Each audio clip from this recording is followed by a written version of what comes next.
So let's go back in your story. You were an actor and a voiceover artist, and then the pandemic happened. So tell me about what made you decide to do something different and bet on yourself, and how did that all intertwine with your motherhood, in inverted commas, journey? I've been incredibly lucky in the fact that everything that I've done seems to have grown somewhat organically. You know, I mean, I think every little girl's got a dream of, maybe I always used to want to be a fashion designer. I don't know if you ever went through that phase. I of wanting did. To be a fashion designer. I used to draw the most hideous dresses and think that I would be good at that. Yeah, same. So I think we all have that rite of passage first. And I wasn't particularly a girly girl, but I was like, fashion designer, that's for me. But I think that from day one, the one thing that I always knew about myself is that I was never going to be able to work for somebody else. So any dream that I did have, and it wasn't always that of an actor, that maybe came a little bit later on in life, but I just knew that working for somebody else was never going to be aligned with me. And as a kid, it wasn't maybe as clear as that. It was more just that all of my visions that I had were things that I was creating, things that I was starting up, the fashion designing company, the stall selling X, Y, and Z. And as I got older, and I struggled massively with identity as a child, like massively. I mean, not just because I was a mixed race girl growing up in Newcastle, and, I had a very diverse upbringing, which I'm so grateful for. I've been brought up with no bias, no prejudice, nothing, because all of these kind of social taboos all existed within the echo chamber of my home. And so that's always been a kind of norm for me. But I never felt quite comfortable in my own skin. And I found a huge outlet in acting and in writing, and I adored it. And organically, that grew and luckily became my career. I went to a wonderful drama school. I trained with brilliant people. I came out of drama school and I acquired an agent, and that was what life looked like.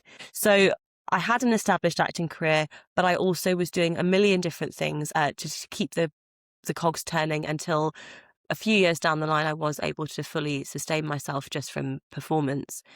And just as that trajectory was positive, the pandemic hit and the whole performance world stopped. However, I had also fallen pregnant during this time. And so I'd been mentally preparing myself for a pause. So I was a little bit smug when everyone was like, we can't act anymore. And I was like, great. Because such a shame that it's paused at the exact time that I've had a baby. So I don't have to go through that grief that I really thought I was going to have to go through.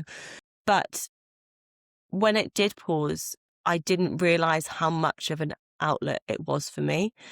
And so I needed the creativity. I mean, I know that I heard you speak recently, and you were saying that you didn't ever think of yourself as a creative person, which is crazy because everything that you've done so far has been creative. But I do think that inherently, if you are a creative person, you need an outlet, whatever that looks like. And so I started writing. That was where I started. I thought, oh my goodness, surely there must be millions of women sitting there going, what on earth is going on? I've been told that I've got to stay inside the house.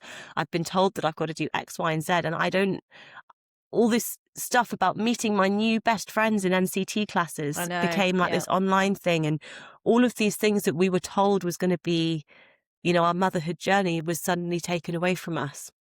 And so I thought, look, my own career's paused. I was somewhat prepared for it, but I wasn't prepared for the impact it would have on me, on my mental health, on my purpose, I suppose. And so I thought, if I can't do anything else, then I'll write. So I just started writing, hoping that maybe I might meet like one online friend that would be like, yeah, same, I'm struggling too. And it ended up reaching, thousands, tens of thousands of women that were logging on from all over the world, really. Mainly the UK, but, I had messages of people being like, is that what your experience is in the UK? We're here, we're not even allowed to have partners, and we're not allowed to do this. And so I just spoke to so many different people. And then I ended up, I don't know if you're like this, if you're a kind of empathetic person, you end up being a kind of free therapist for a lot of people. with Like- no qualification. With no qualification, yeah. And I was like, oh, I'm now, like, my husband was like, I was waking up in the middle of the night, still very heavily pregnant. And I was like, oh, this Sandra from Belfast or whoever. I'm like, she's about to go into labour and I don't want her to feel like she's on her own. So he was like, you're what? You're messaging a woman in labour? And I'm like, yeah, I just, I really want, we've really made this connection. I really want to support her. And he was going, you're all right? And I was like, it's just my community. I need my community. And then somebody messaged me after they'd given birth to their baby and I'd essentially been there, and they said, you're like a free doula. And I thought, first of all, what's a doula? I thought they meant dealer. And I was like, I'm not a dealer at all. I'm a very nice person. And thought, I'm like a free what? And so it sparked this, I don't know, this it had a snowball effect on me where I thought, if I am doing something and it's already got a title, what is this? And so subsequently, I then ended up training as a breastfeeding consultant. I did end up training as a pre and postnatal advocate. It's called a doula. I don't call it a doula. I'll address that at another stage, in another conversation as to why I don't use that word personally.